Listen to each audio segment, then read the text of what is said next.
Hello everyone, आप सभी को आज के इस सामाजिक विज्ञान विषय के पाठ्य योजना में एक बार फिर से बहुत बहुत स्वागत है। आज की इस पाठ्य योजना में हम देखेंगे सामाजिक विज्ञान विषय की पाठ्य योजना और विषय है नागरिक शास्त्र। तो चलिए दोस्तों शुरू करते हैं आज का पाठ्य योजना। तो सबसे ऊपर आप देख सकते हैं सामाजिक विज्ञान विषय की पाठ्य योजना संख्या 29 लिखी हुई है। यहाँ पर आपको पाठ्य योजना संख्या लिखनी होती है, जितनी भी संख्या आपके पाठ्य योजना की होगी। उसके बाद विद्यालय का नाम लिखेंगे। आप जिस भी विद्यालय में पढ़ाने के लिए जाएंगे उस विद्यालय का नाम यहाँ पर मेंशन करेंगे। उसके बाद लिखेंगे छात्राध्यापक अथवा छात्राध्यापिका का नाम। यदि पुरुष होंगे तो छात्राध्यापक का नाम लिखेंगे और यदि आप महिला हैं तो छात्राध्यापिका का नाम लिखेंगे। उसके बाद कालांश मेंशन करेंगे। कालांश यानी कि पीरियड, आप जिस भी पीरियड में पढ़ाने के लिए जाएंगे उस पीरियड का यहाँ पर मेंशन करेंगे। उसके बाद है कक्षा है 10, विषय है सामाजिक विज्ञान, प्रकरण है सत्ता की साझेदारी। देखिए दोस्तों, सत्ता की साझेदारी का लेसन प्लान हम ऑलरेडी बना चुके हैं। उस लेसन प्लान में जितना तक पहुंचे थे उससे आगे आज पढ़ेंगे, ठीक है। तो उप प्रकरण में लिखेंगे श्रीलंका में बहुसंख्यकवाद। सब टॉपिक का अर्थ होता है टॉपिक के अंदर जो छोटे छोटे हेडिंग होते हैं उसे सब टॉपिक कहते हैं, ठीक है। तो आज हम पढ़ेंगे श्रीलंका में बहुसंख्यकवाद, ठीक है। उसके बाद है अवधि। अवधि है 45 मिनट। किसी किसी विद्यालय में 35 मिनट या 40 मिनट भी होता है, तो आप अपने विद्यालय के हिसाब से देख लीजिएगा। उसके बाद दिनांक मेंशन करेंगे। तो फ्रेंड्स, ऐसे बहुत सारे वीडियो पाने के लिए आप इस चैनल को सब्सक्राइब कर लीजिए। और आप किसी विषय का लेसन प्लान चाहते हैं तो कमेंट बॉक्स में कमेंट करके बता सकते हैं। तो चलिए आगे बढ़ते हैं। उसके बाद आता है सामान्य उद्देश्य। सामान्य उद्देश्य विषय संबंधित होता है, तो यहाँ पर आप सामाजिक विज्ञान विषय को ध्यान में रख कर लिखेंगे। सामान्य उद्देश्य में विषय और उप विषय को पढ़ाने से बच्चों में किन किन चीज़ों का विकास होगा वो सब इसमें लिखना होता है। इसमें मिनिमम आप 4 से 5 पॉइंट लिख सकते हैं या मैक्सिमम 8 से 10 पॉइंट लिखा जा सकता है। तो देखिए, पहला पॉइंट में लिखेंगे छात्रों में नागरिक शास्त्र विषय से अवगत कराना। दूसरा पॉइंट में लिखेंगे छात्रों में देश प्रेम की भावना जागृत करना। तीसरा पॉइंट में लिखेंगे छात्रों को शासन व्यवस्था में सत्ता की साझेदारी तथा श्रीलंका में बहुसंख्यकवाद से अवगत कराना। और चौथा पॉइंट में लिखेंगे छात्रों में राजनीतिक व्यवस्था के गुणों का विकास करना, ठीक है। उसके बाद आता है विशिष्ट उद्देश्य। विशिष्ट उद्देश्य कुछ ऐसे उद्देश्य जो कि टॉपिक से रिलेटेड उद्देश्य होता है, यानी कि छात्राध्यापक के द्वारा छात्रों को पढ़ाने के बाद छात्रों में क्या क्या बिहेवियर में चेंज आएंगे और किन किन चीज़ों का उनमें विकास होगा, वो हमारे विशिष्ट उद्देश्य के अंदर इंक्लूड होते हैं, ठीक है। इसमें मिनिमम आप 3 पॉइंट लिख सकते हैं या मैक्सिमम 4 से 5 पॉइंट लिख सकते हैं, ठीक है। तो देखिए, पहला पॉइंट में लिखेंगे छात्र सत्ता की साझेदारी के बारे में समझ सकेंगे। दूसरा पॉइंट में लिखेंगे छात्र बहुसंख्यकवाद को परिभाषित तथा उसकी व्याख्या कर सकेंगे। और तीसरा पॉइंट में लिखेंगे छात्र श्रीलंका के जातीय समुदाय को जानने में सक्षम होंगे, ठीक है। उसके बाद लिखेंगे शिक्षण विधि। शिक्षण विधि यानी कि टीचिंग मेथड। इसमें शिक्षक कौन कौन सा शिक्षण विधि प्रयोग कर पढ़ा रहे हैं वो यहाँ पर मेंशन करना होता है। तो देखिए, व्याख्यान विधि, प्रश्नोत्तर विधि इत्यादि, ठीक है। उसके बाद लिखेंगे शिक्षण सामग्री। इसे आप शिक्षण सहायक सामग्री भी लिख सकते हैं। इनमें वो सब सामग्री आते हैं जो शिक्षक पूरे कक्षा यानी पूरे 45 मिनट पढ़ाने के दौरान प्रयोग करता है, जैसे कि देखिए चौक, डस्टर्स, कलर इत्यादि, ठीक है। उसके बाद लिखेंगे पूर्व ज्ञान। पूर्व ज्ञान में क्या लिखा हुआ देखिए, छात्र सत्ता की साझेदारी तथा श्रीलंका के बारे में सामान्य जानकारी रखते हैं। उसके बाद आता है प्रस्तावना। प्रस्तावना प्रश्न किसी पाठ्य योजना का इम्पोर्टेंट हेडिंग कहा जाता है, क्योंकि प्रस्तावना प्रश्न बनाने में सबसे ज़्यादा दिक्कतें आती है। इसमें आपको कुछ बातों का ध्यान रखना होगा, जिसको यदि आप ध्यान रखते हैं तो आपका प्रस्तावना प्रश्न जो है आसानी से बन जाएगा, ठीक है, और कोई गलतियाँ भी नहीं होगी। तो प्रस्तावना प्रश्न का फॉर्मेट कैसे होता है देखते हैं। प्रस्तावना प्रश्न का फॉर्मेट 3 कॉलमों से बनता है। पहला कॉलम में लिखेंगे क्रम संख्या। दूसरा कॉलम में लिखेंगे छात्राध्यापक क्रियाकलाप अथवा छात्राध्यापिका क्रियाकलाप, ठीक है। और तीसरा कॉलम में लिखेंगे छात्र छात्रा क्रियाकलाप, ठीक है। इसमें मिनिमम आप 3 प्रश्न पूछकर प्रकरण निकाल सकते हैं या मैक्सिमम 5 से 6 प्रश्न पूछकर प्रकरण निकाल सकते हैं, ठीक है। इसमें सभी प्रश्न और उत्तर क्रमबद्ध रूप में होनी चाहिए, यानी कि छात्राध्यापक के प्रश्न करने पर जो छात्र छात्रा उत्तर देते हैं उसी उत्तर से छात्राध्यापक पुनः प्रश्न करेंगे, ठीक है। तो देखिए, यहाँ पर आपको और अच्छे से समझ में आएगा। क्रम संख्या में 1 लिखेंगे। छात्राध्यापक पहला प्रश्न करते हैं, भारत के दक्षिण एशिया के क्षेत्र में कौन सा देश स्थित है।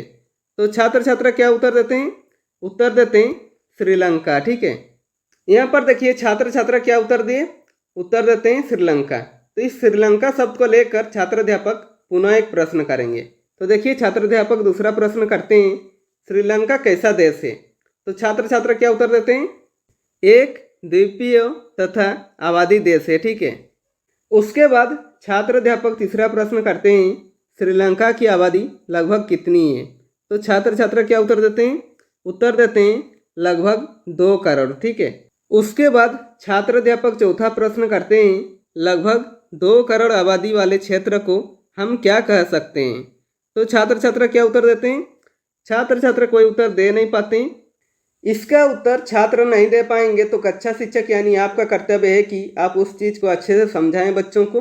उसके बाद तुरंत ही आप पाठ की घोषणा करेंगे और कहेंगे, बच्चों आज हम श्रीलंका में बहुसंख्यकवाद के बारे में चर्चा करेंगे।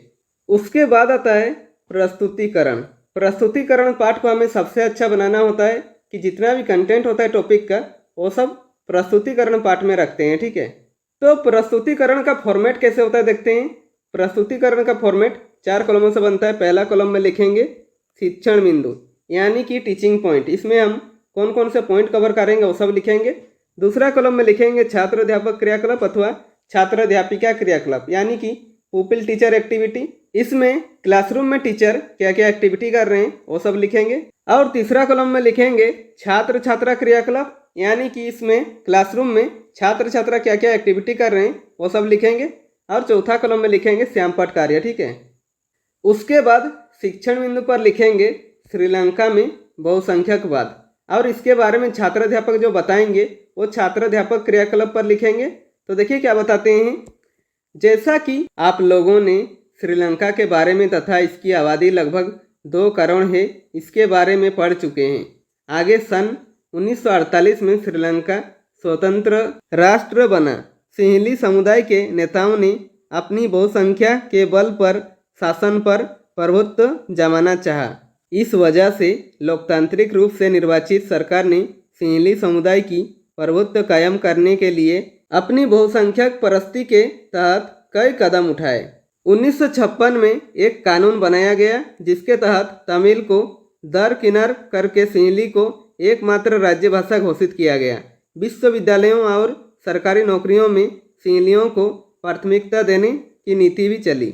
नए संविधान में यह प्रावधान भी किया गया कि सरकार बौद्ध मत को संरक्षण और बढ़ावा देगी।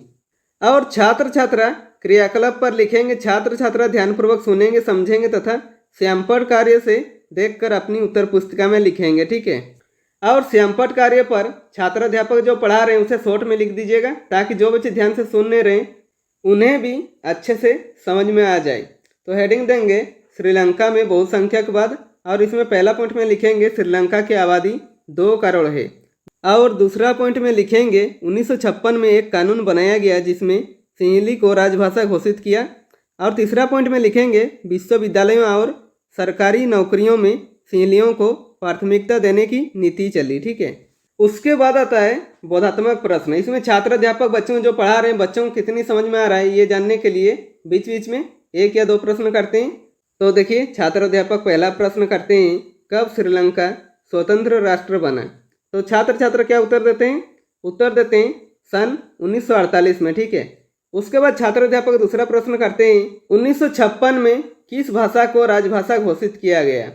तो छात्र छात्रा क्या उत्तर देते हैं, उत्तर देते हैं सिंहली भाषा को। ठीक है, उसके बाद शिक्षण बिंदु पर लिखेंगे तमिल और सिंहली समुदायों के बीच संबंध और इसके बारे में छात्र अध्यापक जो बताएंगे वो छात्र अध्यापक क्रियाकलाप पर लिखेंगे। तो देखिए क्या बताते हैं, एक एक करके आए इन सरकारी फैसलों ने श्रीलंकाई तमिलों की नाराजगी और शासन को लेकर इनमें बहरापन बढ़ाया। उन्हें लगा कि बौद्ध धर्मावलंबी सिंहलियों के नेतृत्व वाली सारी राजनीतिक पार्टियां उनकी भाषा और संस्कृति को लेकर असंवेदनशील है। उन्हें लगा कि संविधान और सरकार की नीतियां उन्हें समान राजनीतिक अधिकारों से वंचित कर रही है। नौकरियों और फायदे के अन्य कार्यों में उनके साथ भेदभाव हो रहा है और उसके हितों की अनदेखी की जा रही है। परिणाम यह हुआ कि तमिल और सिंहली समुदायों के संबंध बिगड़ते चले गए। और छात्र छात्रा क्रियाकलाप पर लिखेंगे छात्र छात्रा ध्यानपूर्वक सुनेंगे, समझेंगे तथा श्यामपट्ट से देखकर अपनी उत्तर पुस्तिका में लिखेंगे और श्यामपट्ट कार्य पर छात्र अध्यापक जो पढ़ा रहे हैं उसे शॉर्ट में लिख दीजिएगा, ताकि जो बच्चे ध्यान से सुन नहीं रहे हैं उन्हें भी अच्छे से समझ में आ जाए। तो हेडिंग देंगे तमिल तथा सिंहली समुदायों के बीच संबंध। तो पहला पॉइंट में लिखेंगे श्रीलंकाई तमिलों की नाराजगी और शासन को लेकर उनमें बहरापन बढ़ाया। दूसरा पॉइंट में लिखेंगे राजनीतिक पार्टियां उनकी भाषा और संस्कृति को लेकर असंवेदनशील है। और तीसरा पॉइंट में लिखेंगे धीरे धीरे तमिल और सिंहली समुदाय के संबंध बिगड़ते चले गए। ठीक है। उसके बाद आता है बोधात्मक प्रश्न। इसमें छात्र अध्यापक बच्चों जो पढ़ा रहे हैं बच्चों को कितनी समझ में आ रहा है ये जानने के लिए बीच बीच में 1 या 2 प्रश्न करते हैं। तो देखिए छात्र अध्यापक पहला प्रश्न करते हैं, बौद्ध धर्मावलंबी सिंहलियों के नेतृत्व वाली सारी राजनीतिक पार्टियों किस बात को लेकर असंवेदनशील थे? तो छात्र छात्रा क्या उत्तर देते हैं? उत्तर देते हैं उनकी भाषा तथा संस्कृति को लेकर। ठीक है। उसके बाद छात्र अध्यापक दूसरा प्रश्न करते हैं, सिंहली तथा तमिल के संबंध कैसे बन गए थे? तो छात्र छात्रा क्या उत्तर देंगे? छात्र छात्रा उत्तर देते हैं सिंहली तथा तमिल के संबंध बिगड़ते चले गए। ठीक है। यहाँ पर हमारा प्रस्तुतिकरण समाप्त होता है। इसके आगे यदि आप बढ़ाना चाहते हैं तो बढ़ा सकते हैं, उसके बाद प्रस्तुतिकरण को समाप्त करेंगे। ठीक है। उसके बाद आता है पुनरावृत्ति। इसमें छात्र अध्यापक जो पढ़ाए उसे पुनः रिक्रिएशन करना होता है। ठीक है। तो देखिए पहला पॉइंट में लिखेंगे सन 1948 में श्रीलंका एक स्वतंत्र राष्ट्र बना। दूसरा पॉइंट में लिखेंगे सिंहली को राजभाषा 1956 ईस्वी को घोषित किया गया। तीसरा पॉइंट में लिखेंगे संविधान में यह प्रावधान आया कि बौद्ध मत को संरक्षण एवं बढ़ावा मिलेगा। चौथा पॉइंट में लिखेंगे श्रीलंकाई तमिलों ने अपनी राजनीतिक पार्टियां बनाई। ठीक है। उसके बाद आता है मूल्यांकन। मूल्यांकन शिक्षक केंद्रित होता है, यानी कि शिक्षक अपना तथा छात्रों का भी साथ में मूल्यांकन करते हैं कि जो उन्होंने 45 मिनट का क्लास लिया बच्चों को कितनी समझ में आया ये जानने के लिए इसमें मिनिमम 1 या 2 प्रश्न करेंगे या मैक्सिमम 3 से 4 प्रश्न कर सकते हैं। तो देखिए पहला प्रश्न करेंगे गृहयुद्ध किनके किनके बीच हुआ। दूसरा प्रश्न करते हैं किस कारण से सिंहली तथा तमिल समुदाय के बीच के भेदभाव बढ़ते चले गए। उसके बाद आता है गृह कार्य। गृह कार्य पे ऐसे प्रश्न बनाइए कि बच्चों को घर पे जाकर अभ्यास करने का मौका मिले और हमें भी पता चल सके कि बच्चे क्या पढ़ रहे हैं, क्या सीख रहे हैं और अभ्यास के बाद उन्हें क्या डाउट आ रहा है वह अभ्यास के बाद ही पता चलेगा। इसमें भी मिनिमम 1 या 2 प्रश्न करेंगे या मैक्सिमम 3 से 4 प्रश्न कर सकते हैं। तो देखिए प्रश्न करते हैं श्रीलंका में बहुसंख्यकवाद पर विस्तार पूर्वक वर्णन करें। तो फ्रेंड्स इसी के साथ हमारा आज का लेसन प्लान कंप्लीट होता है। यदि वीडियो पसंद आए तो लाइक कीजिए और यदि आप चैनल में नए हैं तो चैनल को सब्सक्राइब कर दीजिए और बेल आइकन को दबा दीजिए ताकि मेरे सारी वीडियो आप तक पहुंचती रहेगी। और हो सके कैसी लगी वीडियो कमेंट बॉक्स में कमेंट करके ही बता सकते हैं।